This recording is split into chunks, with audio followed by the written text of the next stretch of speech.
No vídeo de hoje eu vou te mostrar tudo a respeito do conflito entre Israel e Palestina. Vamos entender esse conflito histórico que já dura mais de 70 anos. Então, vem comigo, vamos lá. Fala pessoal, beleza? Professor Amaury com vocês. Eu sou professor de Atualidade e Geografia. Vocês estão no PrEP Vestibular, o preparatório que vai garantir sua aprovação no Enem e demais outros vestibulares do Brasil. Pessoal, antes de iniciar, vou pedir para deixar o like, acionar o sininho das notificações e comentar aqui embaixo também quais outros vídeos vocês querem assistir conosco.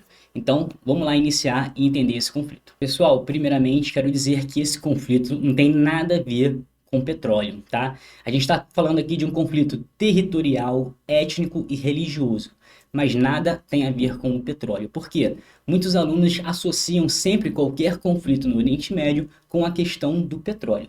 Mas aqui é uma questão diferente, é uma questão territorial, onde os palestinos estão perdendo o seu território para os judeus, os israelenses, e a gente vai entender aqui, num primeiro momento, as raízes históricas desse conflito, e eu vou trazer também, é claro, né, o que vem acontecendo nesse último conflito de 2023, que está no auge, né, dos acontecimentos. Então, vou sair da tela rapidinho aqui, vamos entender no primeiro momento as causas e as consequências desse atual conflito. Aí, vamos lá, pessoal. No dia 7 de outubro, nós vimos aí ataques surpresas do Hamas, grupo ali que faz parte, né, da Palestina, contra Israel. E aí vamos entender o seguinte, né? Israel foi pego de surpresa porque a inteligência não conseguiu prever esses ataques, e a gente está vendo aqui também uma nova escalada da violência nunca antes vistas nesse conflito. Então prestem atenção porque o Hamas dessa vez ele teve algumas atitudes diferenciadas, como por exemplo a questão de pegar reféns para levar, né, para a faixa de Gaza, para a Cisjordânia, para ter ali, né, uma nova forma de enfrentamento contra o Estado de Israel, que é um dos exércitos mais fortes do mundo. Então a gente percebe que o primeiro-ministro israelense, né, ele já declarou guerra após os ataques do dia 7. Então fica ligado porque a gente vai perceber que tudo se iniciou a partir da faixa de Gaza, como vocês podem ver ali no infográfico, tudo bem? Então, para além dos sequestros que o Hamas vem fazendo, a gente percebe também, né, que o grupo vem se infiltrando em território israelense. E aí, pessoal, mais de 5.000 foguetes já foram lançados, né, nesses primeiros dias do conflito. Então fica ligado porque é um conflito que a escalada da violência está crescendo muito rapidamente, tá? E aí a gente percebe o seguinte, ó, os ataques foram em cidades do centro e do sul do país, entre elas Jerusalém, que é a cidade sagrada, tanto para os islâmicos, para os judeus e para os cristãos também. Israel lançou a Operação Domo de Ferro, né, ou Espada de Ferro, para proteger seus civis. Daqui a pouquinho eu vou mostrar para vocês, né, como essa bateria antiaérea chamada Domo de Ferro lá de Israel, ela funciona. Isso é muito importante porque a gente percebe que a questão dos ataques aéreos, dos foguetes, é muito forte nesse conflito. Aí vamos lá, pessoal, as causas, né, desse ataque que a gente percebe em 2023. O que gerou esses ataques?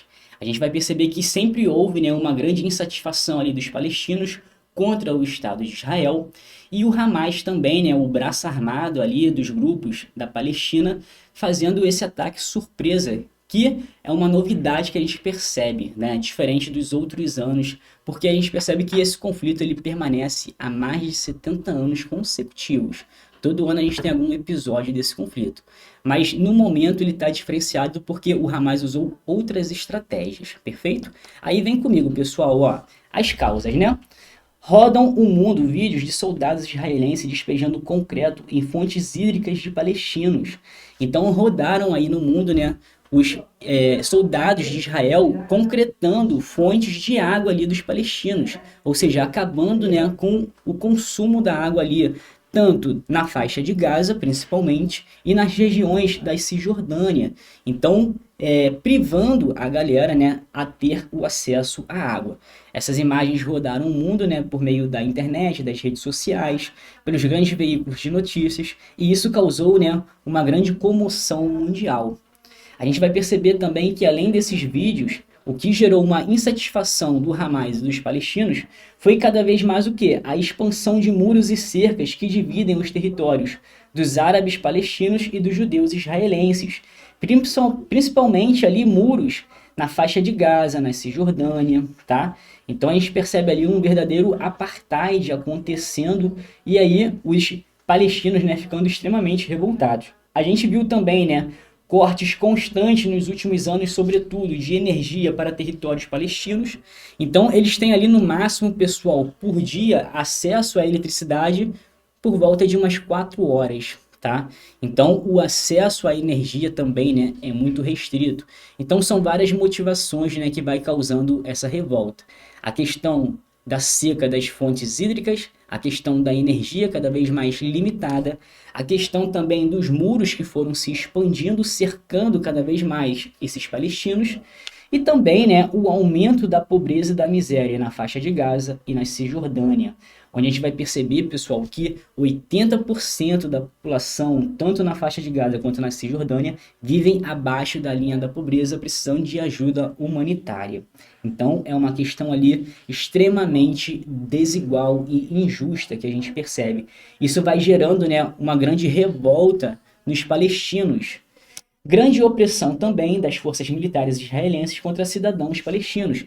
Então a gente tem aqui, né, uma série de denúncias sobre estupros, sobre violência contra cidadãos comuns, crianças, idosos. Então tudo isso somado, pessoal, vai criando uma grande revolta nos palestinos e, sobretudo, é claro, no braço armado, o Hamas, tá? Então fica ligado nesses aspectos.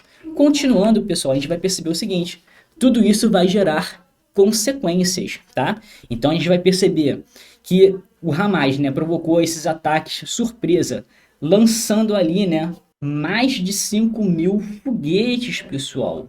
Em apenas 2 dias de conflito foram lançados mais de 5.000 foguetes em direção a Israel, tá? Então, claro que isso vai gerando, né, consequências. Então, uma das consequências desse ataque do Hamas ao território de Israel foi o apoio de um outro grupo lá do Líbano, o Hezbollah, que também atacou Israel em forma de apoio. Então, vocês vão perceber, né, que Israel estava num momento ali de grande fragilidade política interna, o primeiro-ministro ali brigando com o poder judiciário, o Hamas aproveita isso, começa a promover sequestros, ataques, surpresas e lança mais de 5.000 foguetes de uma vez. Como forma de apoio, o Hezbollah, um grupo do Líbano, também ataca Israel. Então Israel é pega de surpresa ali e aí precisa agir rapidamente, né, até para dar uma resposta ao mundo, né, que está observando esse conflito. Aí, continuando, ó. Em 2 dias, mais de 1.500 mortos de ambos os lados, tá, pessoal? Infelizmente, os lados mais frágeis, tanto dos palestinos quanto de Israel, vão acabar sofrendo, né? Tô falando aqui de mulheres, crianças, idosos, pessoas com deficiência e assim por diante.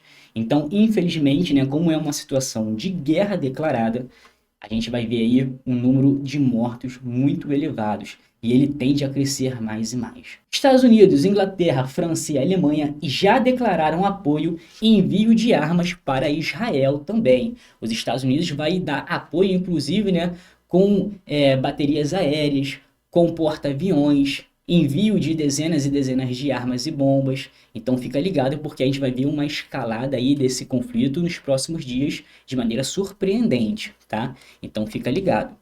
Além disso, pessoal, Israel convocou mais de 300.000 reservistas para o conflito. Então, ó, vai bastante gente ser chamada aí para iniciar essa guerra aí contra a Palestina. E agora a intenção de Israel é exterminar de vez, né, com os palestinos, com o Hamas, com a faixa de Gaza, com a Cisjordânia e assim por diante. Então, infelizmente, né, a gente vai perceber aí que a gente está no início desses episódios, desse conflito, e muita coisa ainda está para acontecer. A gente, como eu tinha comentado, né, vai perceber as instabilidades entre o primeiro-ministro israelense, onde a população já estava insatisfeita com ele, promovendo várias manifestações nas ruas. Aí ele tem uma briga também ali interna, né, com o parlamento e com o poder judiciário. Então, essa fragilidade, né, o Hamas estava observando e esperou ali o momento certo para poder atacar. A gente vai ver também, né, o aumento dos atos terroristas, infelizmente, né, de ambos os lados desse conflito. Lembrando que quem iniciou, né, esses atos terroristas nesse conflito atual foi o grupo Hamas, principalmente por meio dos sequestros. A gente vê imagens aí, né, que estava rolando, inclusive em Israel, uma festa rave, onde várias pessoas foram atacadas, sequestradas. A gente vê ali também imagens, né, de explosões durante esse festival de música. Então fiquem ligados, porque brasileiro, inclusive, estava lá e infelizmente, pessoal, ele já foi encontrado morto, tá? Então olha aí a escalada da violência que eu tô falando com vocês, perfeito? Bom, falado isso, vamos entender um pouquinho melhor, né, sobre as raízes históricas desse conflito. Você sabe por que o Oriente Médio ele é considerado um barril de pólvora? Sabe por que ele tem esse apelido? A gente vai perceber que a maioria dos conflitos do mundo atual acontecem ali na região do Oriente Médio. Vamos lembrar da Síria, do Líbano, agora Israel e Palestina. Então, os principais conflitos, né, sempre acontecendo ali na região dos países do Oriente Médio. O Oriente Médio é foco de vários conflitos ligados a diferentes questões, como as crenças religiosas, a questão territorial, os embates pelo controle dos recursos naturais, do petróleo, das fontes de água. Então, pessoal, a gente vai perceber que são 4 motivações, né, que vão gerar os conflitos do Oriente Médio. Primeiro, a questão étnica, ou seja, a diferença ali dos povos existentes na região. Depois a questão religiosa, já que lá é berço das 3 principais e maiores religiões do mundo, islamismo, cristianismo e judaísmo. A gente vai ter a questão também, né, territorial, que é o caso aqui de Israel e Palestina, já que a região foi colonizada e aí a configuração territorial foi totalmente bagunçada, né, durante esse período ali do século XIX e início do XX. E também em relação aos recursos naturais existentes na região. Principalmente, né, pessoal, o petróleo e a questão hídrica também é importante, já que são países de clima árido e semiárido em sua maioria. Então, a água e o petróleo, né, vão gerar vários conflitos também ali no Oriente Médio. Então, por isso que a gente vai perceber, né, esse apelido aí de barril de pólvora para a região. Perfeito? E aí, pessoal, eu fiz aqui, né, um resuminho para vocês poderem entender as raízes históricas desse conflito. Ao fim da Primeira Guerra Mundial, 1914 a 19, o Império Turco-Otomano se encontrava arruinado e as potências europeias vencedoras do conflito passaram a controlar seus territórios, dando origem aos Estados Árabes contemporâneos. À medida em que a Palestina passou a constituir mandato britânico, em 1918, o movimento sionista, que desde o final do século XIX projetava a criação de um Estado hebreu, encontrou mais facilidade em ampliar a imigração judaica, a qual tinha origem principalmente nos países da Europa Central e Oriental, onde o antissemitismo era intenso. Nesse contexto, já na década de 1930, explodiram violentos conflitos entre os imigrantes judeus e a população árabe palestina. Então percebam, né, que é um conflito já de muito tempo, pessoal. E a gente vai perceber que o movimento sionista é um movimento ideológico que preza o quê? A volta dos judeus, né, para o seu estado de origem. Ou seja, a criação de um país próprio para os judeus, só que em cima de um território que já estava consolidado. Era a volta para a Terra Prometida. Então, por que a gente vai perceber esses conflitos? Porque o Estado de Israel ele foi criado em cima, né, de um país já consolidado durante muito tempo, que era a Palestina, um povo que já habitava a região por vários e vários séculos. Então, a gente vai perceber que isso, né, vai ser bastante conflituoso. Continuando aqui, galera, a gente vai perceber o seguinte, ó. Após a Segunda Guerra Mundial, a revelação do genocídio dos judeus pelos nazistas contribuiu para sensibilizar a opinião pública em relação aos movimentos sionistas, enquanto a imigração crescia rapidamente. Então, graças ao Holocausto lá na Segunda Guerra Mundial, houve uma grande comoção mundial, esse movimento sionista ganhou mais e mais força, e aí a ONU, com os Estados Unidos e principalmente a Inglaterra, vão decidir ali criar esse Estado judeu. Só que qual é o problema, pessoal? Esse Estado judeu foi criado de maneira imposta, impositiva, numa região que já havia ali uma população habitando durante muito tempo. Então a gente vai perceber o seguinte, a partir de 1947, né, a ONU aprova ali o plano de partilha da Palestina, que previa a criação problemática de um Estado judeu. Qual era o problema? 35% da população e 55% do território, e um Estado árabe com 45% do território, apesar de possuir a maioria da população, 65%. Então, a população menor ficou com maior parcela do território, e a população maior, que no caso eram os palestinos, ficaram com a menor parcela do território. Lembrando, né, que o território deles foi dividido, então eles já estavam insatisfeitos com essa divisão imposta pela ONU, pelos Estados Unidos e pela Inglaterra, e ainda, além disso, eles ficaram com a menor parcela do território. No ano seguinte, com a retirada das tropas inglesas, instalou a guerra entre os novos estados, entre o novo Estado de Israel, perdão, e os palestinos insatisfeitos. A vitória de Israel ampliou ainda mais seus territórios, enquanto a parte que restou da Palestina Árabe foi colocada sob o controle da Jordânia e do Egito.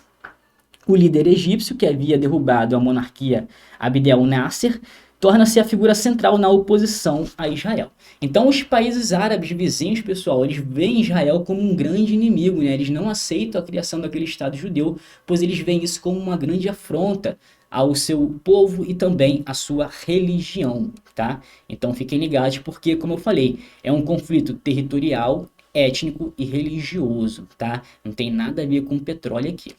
Aí, continuando, ele articula uma coalizão militar contra Israel, reunindo a Síria e a Jordânia. O ataque surpresa a Israel e a essa coalizão deflagra novo conflito no Oriente Médio, a Guerra dos Seis Dias, em 1967.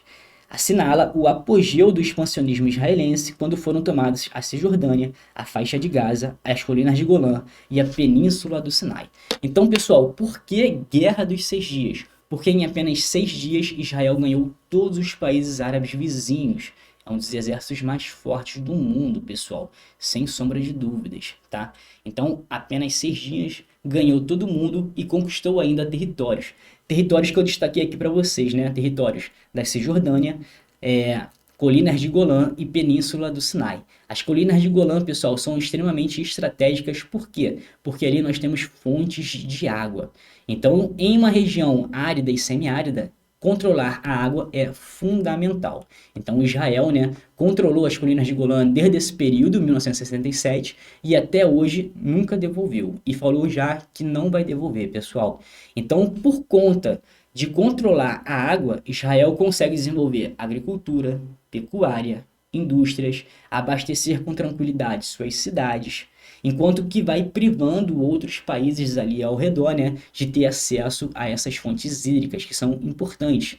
Sem dizer também, pessoal, da importância religiosa dessas fontes hídricas, né? Ali nós temos, por exemplo, a nascente do Rio Jordão, o rio onde Jesus Cristo ele foi batizado. Então, olha a importância religiosa ali daquela região, perfeito? Continuando aqui, pessoal, a gente vai perceber o seguinte. Então, em 6 dias, Israel ganha todos os territórios vizinhos, né? Vai conquistando, vai ganhando todo mundo. E só depois, né, ele vai devolvendo esses territórios com o tempo. Em 1973, na Guerra do Yom Kippur, em outubro, Egito e Síria tentam, sem sucesso, retomar seus territórios perdidos. Israel segue sua política de incentivo à colonização de territórios árabes e de imposição de uma diáspora palestina, tá? Então, a Guerra do Yom Kippur foi uma guerra, né, no momento ali de um feriado judeu, onde esses países árabes foram fazer um ataque surpresa, né, já que eles estavam ali no momento de fragilidade, né, de comemorações por esse feriado aí judeu. Então, a gente vai perceber que esses ataques foram feitos, mas como Israel é um exército muito forte, ganhou novamente, né, esses países de maneira muito rápida, tá?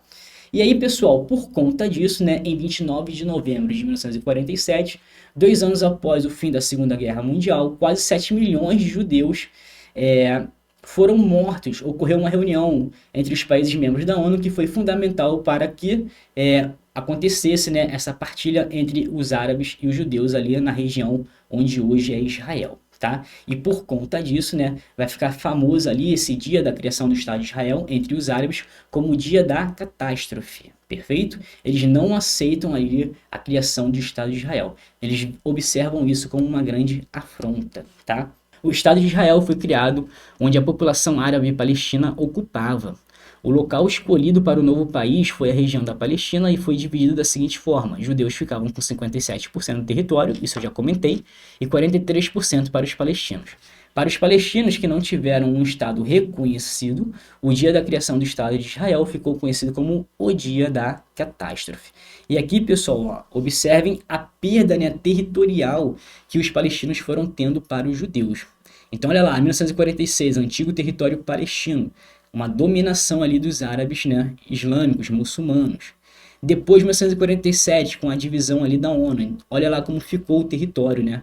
A gente percebe que, de um lado, a gente vai ter os palestinos na chamada faixa de Gaza e do outro, né, na Cisjordânia. Então é um território que é dividido, fragmentado. Já ficou ali um pouco confuso. Eles já não aceitaram essa partilha, que foi uma imposição, tá?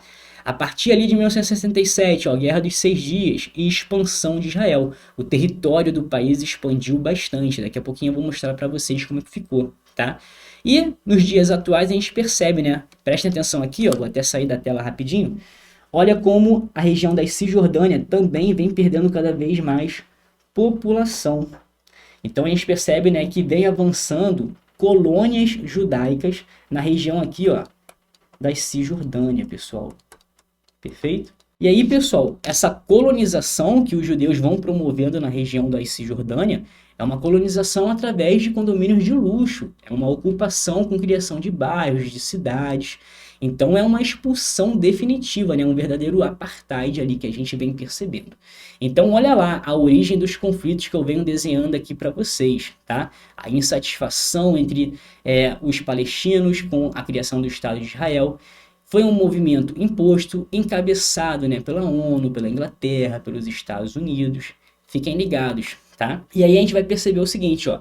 A revolta dos países árabes foi imensa, né, desde a criação de Israel. Eles se posicionam contra a criação do Estado de Israel, o que resultou nos conflitos armados entre árabes e palestinos. Israel, apoiado pelos Estados Unidos, pela Inglaterra e vários outros países ocidentais, é vencedora, né, dos diversos conflitos que tiveram até então.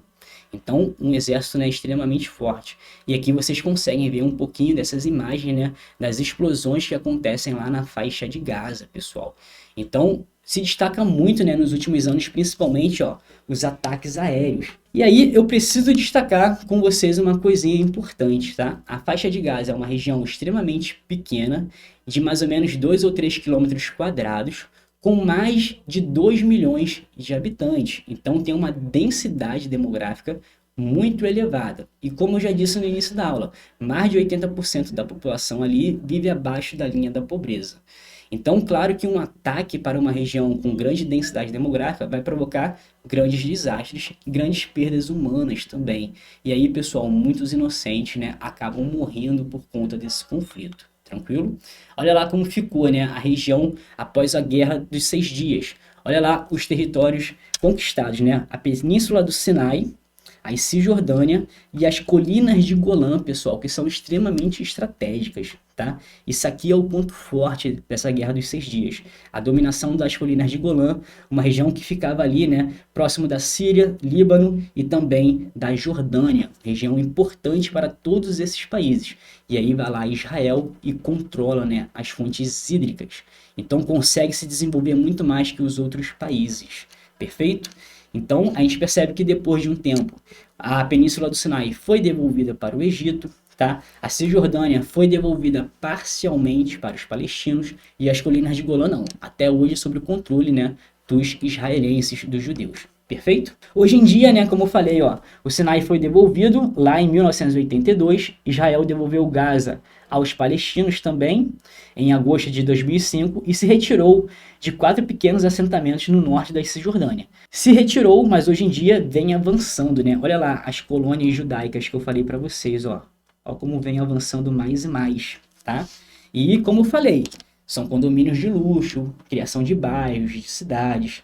É uma colonização efetiva mesmo, uma expulsão ali dos palestinos que habitam a região, tá bom?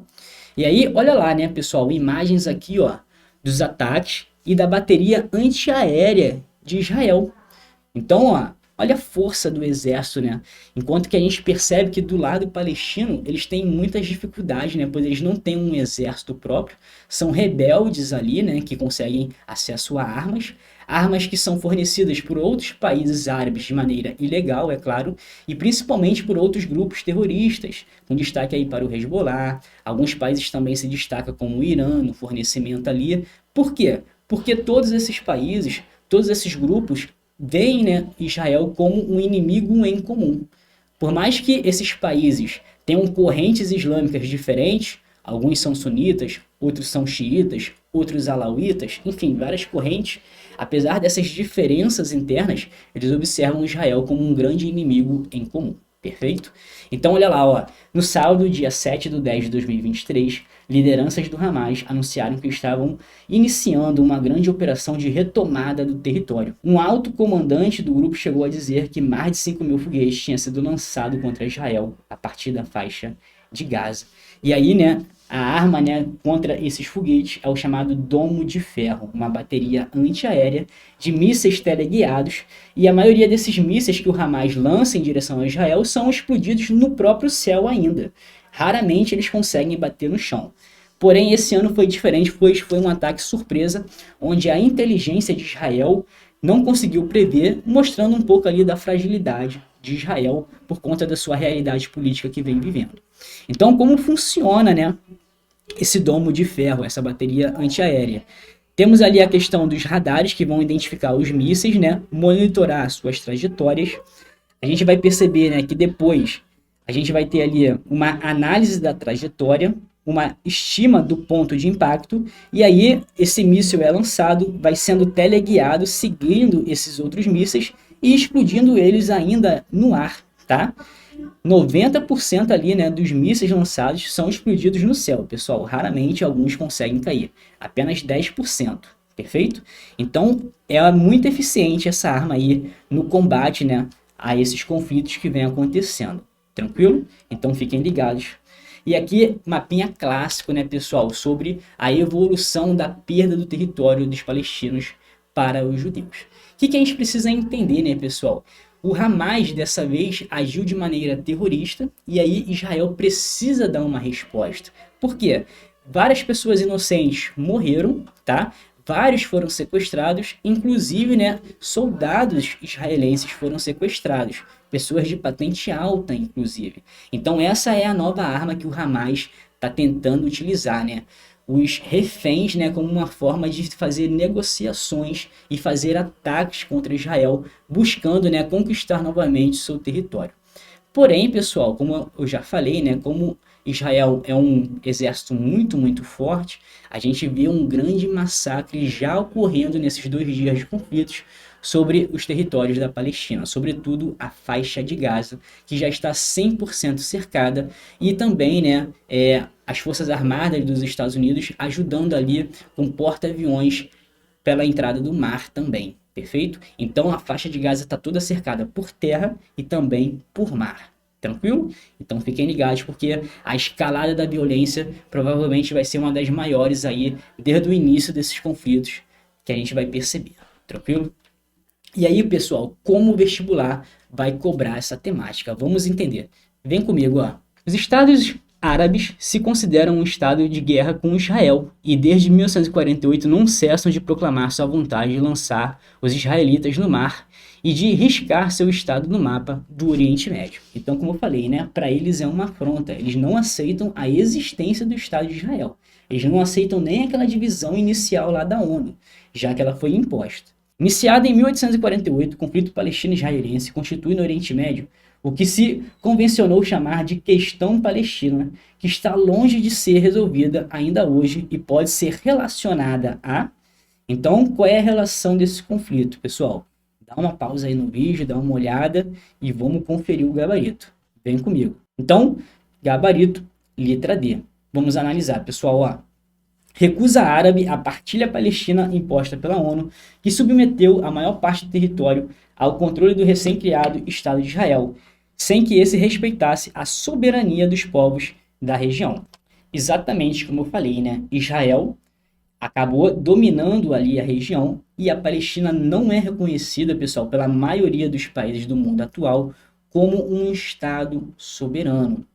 Então, isso gera muita revolta ali na população, já que eles têm grandes necessidades, né? E precisam de ajuda humanitária constante. Então, eles veem isso como uma grande humilhação. Aí vamos lá, ó, a letra A. Exigência pelos países do Oriente Médio de cumprimento do plano da ONU de partilha palestina, que criava o Estado palestino no final da Segunda Guerra Mundial. Não, criação do Estado de Israel, um Estado judeu, tá? Então fica ligado, porque Eles não concordaram, os palestinos, né, com a divisão imposta pela ONU, Inglaterra e Estados Unidos. B. Incapacidade dos países vencedores da Segunda Guerra em garantir a paz do Ocidente nos anos posteriores ao conflito, provocando uma fuga de massa de judeus para a Palestina. Não. Na verdade, a chegada dos judeus para a Palestina tem a ver com o quê? O movimento sionista, aquele movimento ideológico onde falava que os judeus precisavam ter, né, a volta para a Terra Prometida, a criação de um país próprio. Perfeito? C.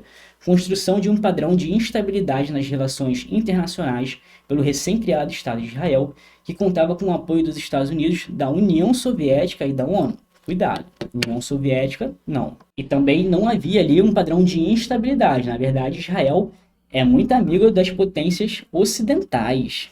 E letra E, extinção oficial do mandato britânico sobre a Palestina no final da Segunda Guerra, com reconhecimento imediato pelos países vencedores da independência de todos os países do Oriente Médio. Cuidado, tá? Houve um reconhecimento ali a Israel e uma grande opressão em relação aos outros estados árabes, perfeito?